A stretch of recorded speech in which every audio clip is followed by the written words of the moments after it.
La Edad Media es el periodo comprendido entre el final de la Antigüedad y la caída del Imperio Romano de Occidente en el 476 después de Cristo y alcanza hasta el comienzo de la Edad Moderna con la caída de Constantinopla en 1453. Por lo tanto, se ubica entre el siglo V al XV.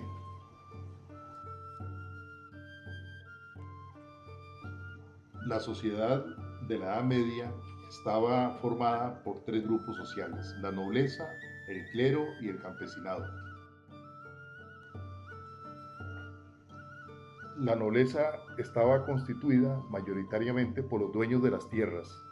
Dentro de la nobleza había diferentes rangos. Los más importantes eran los magnates, los nobles y los caballeros. Dentro del clero estaba el alto clero, conformado por cardenales y obispos, el clero medio, conformado por abades y abadesas, y el clero bajo, conformado por curas, frailes y monjes. El campesinado eran los menos privilegiados y constituían la mayor parte de la población.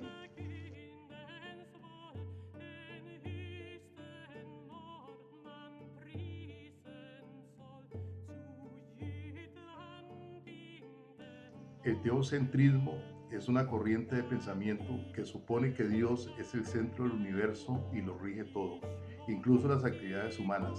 Fue la corriente de pensamiento imperante en la Edad Media. En el teocentrismo se vislumbran dos etapas: la de los siglos V hasta el VIII, etapa influida por la patrística cristiana y la herencia clásica, donde se transmite el cristianismo de los padres de la Iglesia.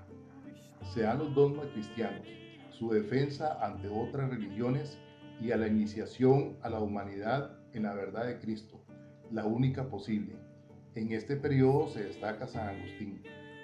Y la que transcurre desde el siglo VIII al XV, que con ese pensamiento cristiano culmina en la escolástica, corriente teológico-filosófica dominante del pensamiento medieval. Se basó en la coordinación entre fe y razón, que en cualquier caso siempre suponía una clara subordinación de la razón a la fe. El hombre medieval alcanza a entender que la razón ayuda a la fe para creer y que la fe expande los límites de la razón humana. Existe una sola verdad, revelada por Dios, que puede ser alcanzada por la razón humana. Entiende para que puedas creer, cree para que puedas entender. San Agustín es un santo, padre y doctor de la Iglesia Católica, el doctor de la gracia. Fue el máximo pensador del cristianismo del primer milenio. La filosofía entera de San Agustín es una filosofía educativa: dudar y resolver las dudas, iluminar la fe con la razón y la razón con la fe, haciendo hablar al que San Agustín llama el maestro interior, es decir, la verdad misma que es Dios. Es ya un proceso de formación humana y por lo tanto de educación en el significado más amplio y profundo del término. En la educación, en este sentido, el verdadero y único maestro es la verdad, o sea, Dios en la persona de su verbo, es decir, de Cristo.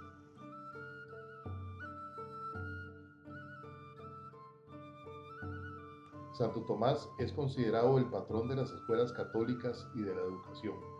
Señaló las cualidades del maestro cristiano y la prioridad de la dimensión psicológica de la enseñanza y la participación del educando en su formación. Santo Tomás concibe la educación moral como obra esencialmente disciplinadora de las disposiciones prácticas.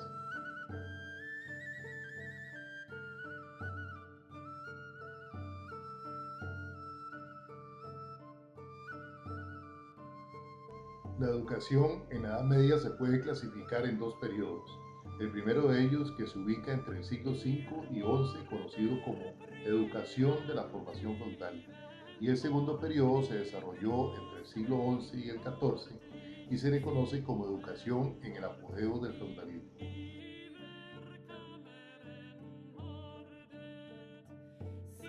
La educación de la formación feudal comienza con las invasiones bárbaras en Occidente y la concentración de la propiedad en manos de los señores feudales.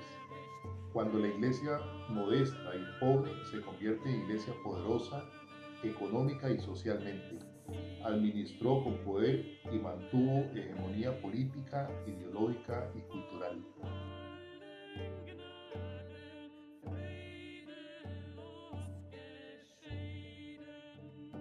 Con la destrucción del Imperio Romano por los bárbaros, comenzó la destrucción de la cultura grecorromana y su educación. Los bárbaros sustituían la educación clásica por la educación guerrera.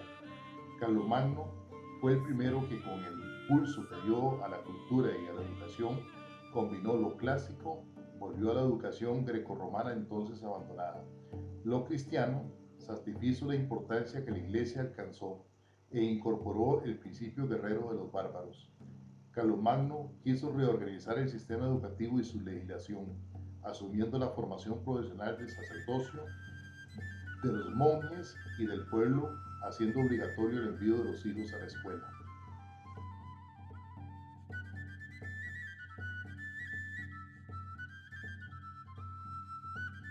De la educación clásica a la educación cristiana. Cuando las invasiones bárbaras se agotaron, la Iglesia mantuvo una preocupación permanente para que su clero supiera al menos las primeras letras. La educación cristiana traía consigo nuevos valores hasta entonces poco conocidos.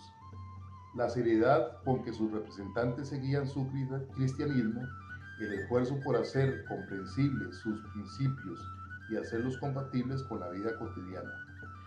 El uso del método catequético, la creación de escuelas catecúmenas y catequistas, la igualdad de oportunidad educativa para toda clase social, todo género y toda edad, y la continua preocupación por hacer teoría de la educación cristiana.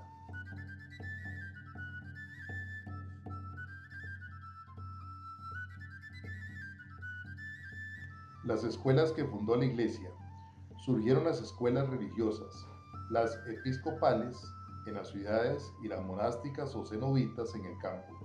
La educación episcopal era dirigida por el clero secular y se impartía a los miembros de la Iglesia que decidían ingresar al sacerdocio. Los cenobitas rechazaron por lo general la cultura clásica. La educación era para toda persona y fue atendida por el clero regular. Su objetivo principal era la perfección cristiana, que pedía orden, comunidad, liturgia y penitencia. Los monasterios tenían escuelas internas para niños cuyos padres los consagraban a Dios y los mantenían en el monasterio durante toda su vida. Y para novicios, niños que estaban a punto de ser aceptados como monjes. También había escuelas externas para el resto de los niños que querían educarse. Una de las contribuciones más significativas de estas escuelas fue el aparecimiento del quadrivium, el que se debía enseñar aritmética, música, geometría y astronomía. El trivium, que debía ser enseñado en el siguiente orden: gramática, dialéctica y retórica. El trivium era la elocuencia y el quadrivium la filosofía. Con el ascenso y consolidación del feudalismo, se consolidaron estratos sociales, se dio la conquista de nuevos territorios, el desarrollo demográfico y el surgimiento de la caballería.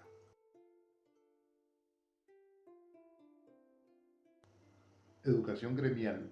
Se constituye a finales de la Edad Media. Era una educación dirigida a los hijos de agremiados, con orientación industrial y comercial. Aquí se educaba para el oficio a través de la práctica. Educación caballeresca. Su objetivo era criar caballeros expertos en las armas, que protegieran a los débiles, fieles a Dios y a la Iglesia, a su Señor y a su dama, virtuosos y sin miedos. El caballero debía tener 7 perfecciones, que eran cabalgar, versificar, jugar ajedrez, luchar, tirar al arco, cazar y nadar. Los periodos de la educación caballeresca se definen de la siguiente manera: de los 7 hasta los 13 años, el niño pasaba a la tutela de un caballero, educación cortesana. El segundo, de los 14 hasta los 20, en este periodo se hace escudero. Y el último, el tercero, a los 21 años, se ordenaba caballero.